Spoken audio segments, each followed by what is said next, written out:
With my experience, having 17 months of learning Japanese, there are 3 habits that you're doing right now that could slow your Japanese down for sure. The first one is subvocalizing when reading at the start, because your basis on listening is not that good. The second one is learning from video games. You need to know this: video games are objectively less efficient than anime, videos, or books. I will explain you the reasons, but I do think you know them already. The third one is doing remembering the kanji. I changed my mind so much about this book, and I want you to know why I think it slows down the progress of a normal person just wanting to learn Japanese. I'm Ivan. I have been studying English for 3+ years, Japanese for 17 months, and as a Galaxy athlete, I want to help language learners who struggle with discipline and consistency.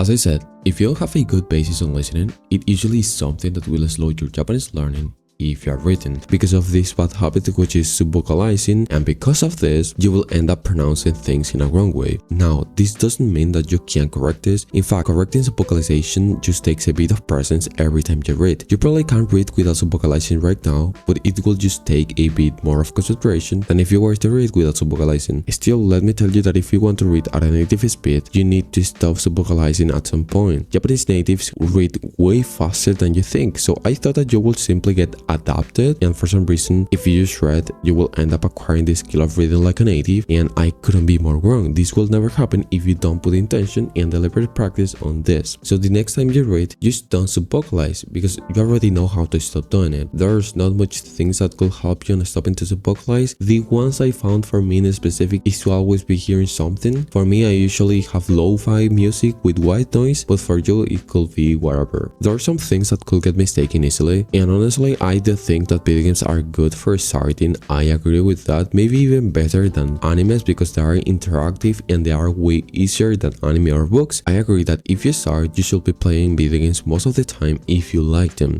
But if you have more than a year into a language, let's say that for that entire year you did like 3 to 4 hours of immersion with video games, now you are way comfortable at playing video games, so you should change at something which is way less comfortable, which is reading a book or going to animes, because in that way you will get a lot more progress. Why are video games objectively worse than books? The primary reason is when you play a video game, usually there are some scenes in the video games in which you don't really hear anything or you are not really doing immersion. So for example, let's say that you're playing a history game, there are some times in which you will be just literally walking and you are literally not immersing in the video game. Or maybe if you're playing a game like, I don't know, Cyberpunk, you are sometimes driving the car, and when you drive the fucking car, you're literally not doing immersion. And so this is different with a book.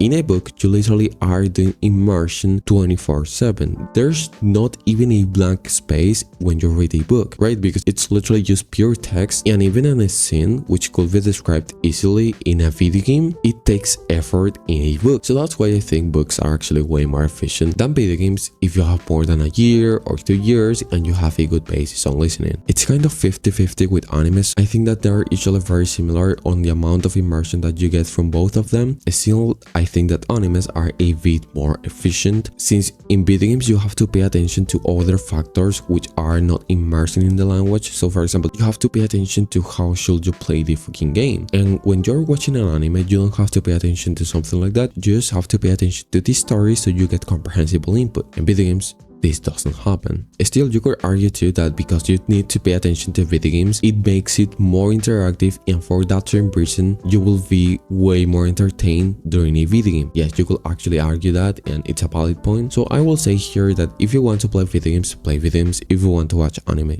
just watch anime. You need to have this problem in mind because it's a problem that you will deal if you play video games for an entire year, which is the dopamine problem. So if you're planning to read like novels, if you're planning to read manga, those are things that give you way less dopamine than a video game. So if you're playing a lot of video games or watching a lot of anime to learn the language, it doesn't really make sense that much because you're literally worsening your attention span. And if you worsen your attention span, at some point you will literally not be able to read books. You will need to stop playing video games for an entire week so your dopamine system kind of recovers, and then you are able to read books now. But like, if you want to not deal with those problems, I will say when you get to the mark of like 500 hours, 1000 hours on immersion, stop playing video games a bit more, try to read a bit more books, and try to make that switch to reading if that's your goal. I used this book for the first 3 to 4 months of my learning, and I can say perfectly that I wasted 60 to 70% of the time I spent on it. If I just had to spend my time on grammar and immersion,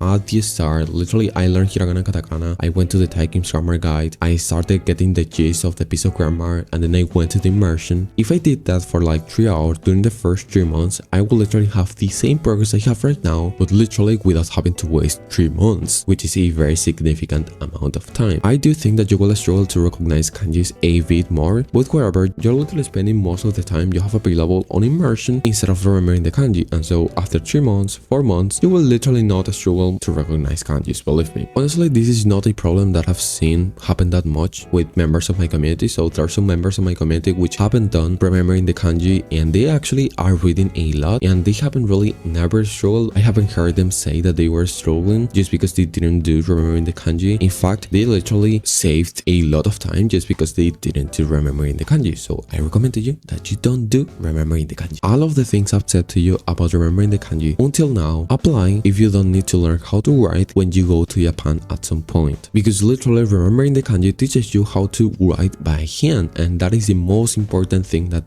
book teaches you, apart from recognizing the kanjis better, of course. Go to our first link in the first comment if you want my specific help, and engage with this content if you want more people to know about this. Thank you.